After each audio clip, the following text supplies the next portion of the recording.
Muna lagyan ng timer. Okay na. Madam Diwata. Good morning mga kulugos. Good morning kulugos.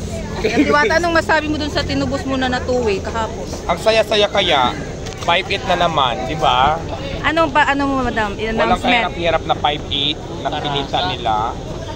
Hindi, anong masasabi mo sa mga may motor madam? Sana mag-ingat at pag nag-parking kayo, kailangan doon talaga sa siguradong lugar. Kasi dito talaga, alam nyo naman yung kalsada na hindi talaga safe mag-parking. Lalong-lalo na dito sa pwesto ko, taryado tayo. Hindi ko alam kung anong mga pinaglalaban nila, anong mga kadahilanan. So, tutok na tutok sila sa akin. Kaya kung customer ko kayo na nakaparking kayo sa labas, mag-tripling ingat po tayo. So, yun lang. Madam, thank you. Sige, thank you madam. Ayan yung message. Ayan yung message ni Madam Diwata. Yan yung bagong ano. Yan yung mini bar.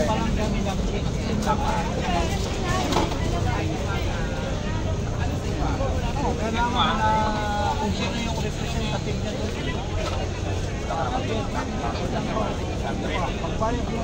Nag-relieve si Diwata sa mini bar.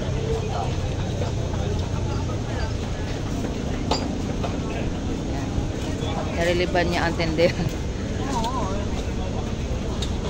Relieve siya sa kanyang mini bar.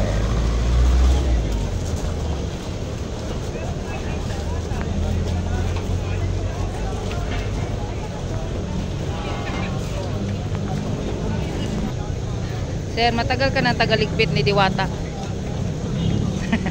Dalawang araw pa lang ngayon, ma'am. Ah, Kasi dati akong vendor school sa Bicol. nag-apply ka. Dahil sa clearing, Ano ka? upos yung aking punan. Kaya nag-apply ka na lang Nag-apply dito. muna ako ngayon dito. Dito ka na-assign tagaligpit. Tagaligpit. All around, kahit anong. Kahit anong mag-slice ng kalamansi at saka buya, dahon. Magkano ang araw sir para sa iba na gusto mag-apply? 600. 600. Bigay ka agad. Bigay agad pag uwi. Pag-uwi. Anong oras ka uwi? The 6 size. to 6. Dahil madalas clearing sa gitna. Kaya pag na ako apply para pangkuhon na naman. Kaya nga. So malaking tulong din tong ano ni Diwata. Pagka nakaluwag-luwag. Pag vendors. Sige sir, salamat sir ha. Anton, Kapi. Okay. Mga ano-ano, sari-sari. Okay, salamat sir ha. Ito yung bago ni Diwata. Liempo sir no? At barbecue. Wala pang sa kasalang. Ito yung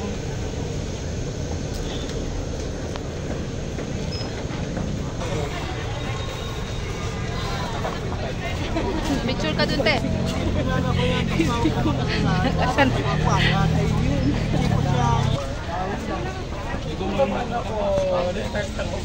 Baka maagaw ko sa'yo, pero baka pang manalo. Sige. Ayun, madam. Sabi ko ba, anong ma-advise mo sa mga tao? Sis nga madam. Lapit tayo konti. Sorry. Pila kami ate. Ay, sorry. Oo, picture kami. Mag-picture kayo. Ang pinaka number 1 talaga na inyong gagawin, huwag sumuko sa mga pagsubok at galingan nyo, sipagan nyo palalo para makamit natin yung mga pangarap natin na gusto natin sa buhay. So yun na, kailangan natin talaga magsipag, huwag maging tamad, huwag maging maarte kung ano man yung trabaho na yung pagkaya. So yun, gawin nyo para diba, magaling tayo dumaskarte sa buhay, hindi natin malayo maabot yung mga gusto nating gawin o gusto nating mabili pag magaling tayo dumaskarte. Basta yung parehas sa mga paraan. So yun lang. Madam Diwata,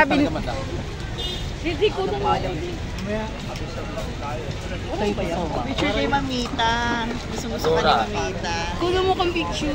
Madam Diwata, binigyan ka pala ng chance ni Mayor sa mga papers. Well, 2 months picture. para ayusin ko lahat ng kailangan kong papels kung ano man yung mga hinihingi nila patungkol dito sa tindahan ko. So yun. So ngayon, inaayos ko naman na, nasa on process na siya. Eh siyempre hindi pa naman tapos din yung mga, kasi may mga ano yan eh, may mga Permit. alam mo na, mga permit, tapos DTI. tapos mayroon pa rin sila mga tinatawag na titingnan nila, hindi pa naman tapos din sa akin, hindi pa 100%. So kaya wala pa, pero inaayos na, nasa nasa on process na tayo ng yon, yung mga kailangan nila. So yun. Salamat Madam Diwata. Asinin Rico. Daming nakapila kay Diwata. Yan, mga pila yan sa magpapapicture. Dali mo, Dad. Dami mo. Tara. Idol sa ko nito.